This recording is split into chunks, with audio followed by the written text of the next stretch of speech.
تراژدی کۆچبەران و پەنابەرانی ئەفغانستانی لە ئێران. گوشار بۆ سەر ئەفغانستانیەکانی دانیشتووی ئێران ڕۆژ لەگەڵ ڕۆژ تونتر دەبێتەوە. ئەمڕۆ دەی مانگی گەلاوێژ ئاخرین ڕۆژە کە ئەفغانستانیەکان مافی ئەویان هەیە لە ئوستانی کرماشاندا بمێننەوە و کار بکەن. ئەم بڕیارە لە کۆتایی مانگی پوشپەڕ لەلایەن وەزارەتی نێوخۆوە بە بەرپرسانی پەیوەندیدار لە ئوستانی کرماشان ڕاگەیاندرا. مامورەکانیش لە ڕۆژی 28 مانگی پوشپەڕەوە گەڵاڵەی شناساییکردنی ئەوانیان دەست پێ کردووە و تا بە ئەمڕۆ دەرفەتیان پێداون خۆیان بناسێن و دوای ئەوە وەک تاوانبار هەڵسوکەوتیان لەگەڵ دەکرێت. بەپێی راپۆرتەکان مانەوە و دانی کار بە شار و مندانی ئەفغانستان کە زۆربەیان کرێکارن لە 16 ئوستان بە تەواوی قەدەغە کراوە و لە زۆر یەک لە شارەکانی ئێرانیش مانەوەیان قەدەغە ڕاگەیاندراوە.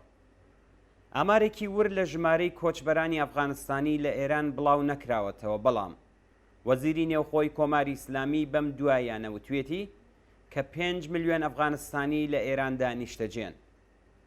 کۆماری ئیسلامی هەرجار ناجارێک بۆ گوشارخستنە سەر حکوومەتی تاڵبان و توندکردنەوەی گوشارەکان بۆ سەر کرێکارانی ئەفغانستانی ئەوان ئازار و ئەزیەت و دەست بەسەر دەکات و دایانگێڕێتەوە بۆ وڵاتە وێرانەکەیان.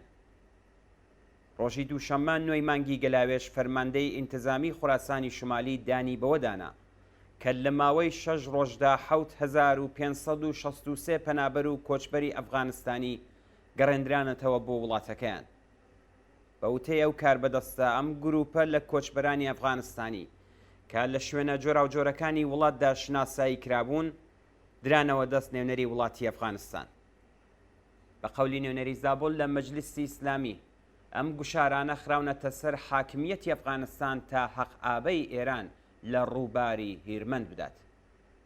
کاربەدەستانی کۆماری ئیسلامی 44 ساڵە کە کۆچبەرانی ئەفغانستانی بە هەموو شێوەیەک ئازاری و ئەزیەت دەدەن و مافەکانیان پێشێل دەکەن و هاوکات هێزی کاری هەرزانی ئەوان دەخەنە ئیختیار سەرمایەداران و ناوەندەکانی سەر بە سوپای پاسدارانەوە.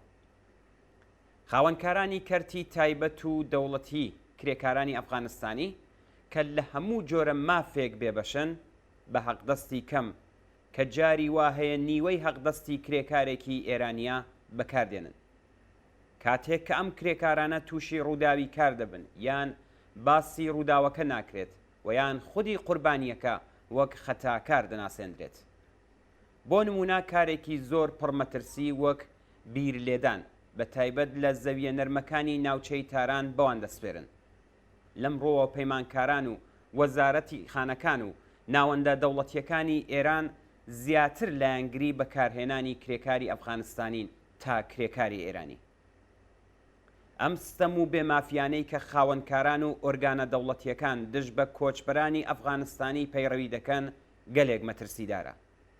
ئەم گوشارانە بۆ سەر جەستە لاوازەکانی منداڵەکانیان بە تایبەت کرێکار منداڵی زبڵگەر مەترسیدارتر خۆی دەنوێنێ. منداڵانی ئەفغانستانی زیاتر لە کاری بیناسازی، زبڵگەری و جیاکردنەوەی زبڵەکاندا کار دەکەن. ڤیدۆی ئەم منداڵانە نیشانی ئەدات کە لە پیسترین گاراجەکاندا بە حەقدەستێکی مەمرە و مەژیەوە بە ئاگاداری کاربەدەستان زبڵەکان بۆ پەیمانکارانی شارەداری جیا دەکەنەوە. تراژیدی کۆچبەران و پەنابەرانی ئەفغانستانی لە ئێران تراژیدیەکی غەمبارە کە لانیکەم مێژووی 44 ساڵ ئاوارەیە و کوشتار و ماڵوێرانی ئەوان دەگێڕێتەوە. ئەوان بۆ دەورەیەک گۆشتی دەمی تۆپی 8 ساڵ شەڕی کۆنەپەرستانەی ئێران و عێراق بوون.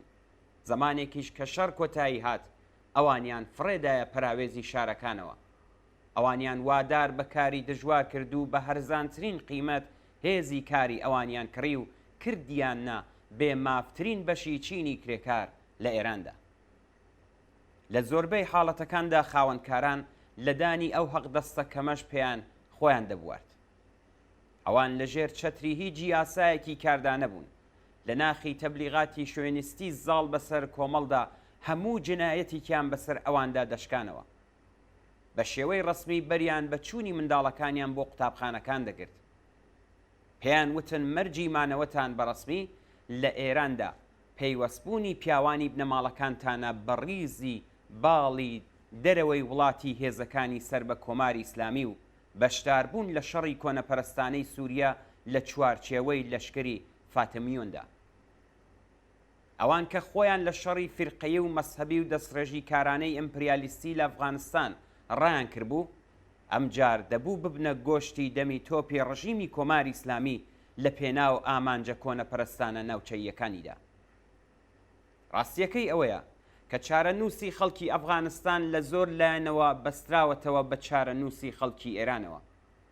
کرێکارانی ئەفغانستانی هاوچین و هاوچارەنووسی کرێکارانی ئێرانن. هەردووکیان لە ژێر چنگی حکوومەتی وەحشی ئیسلامیدا دەژین.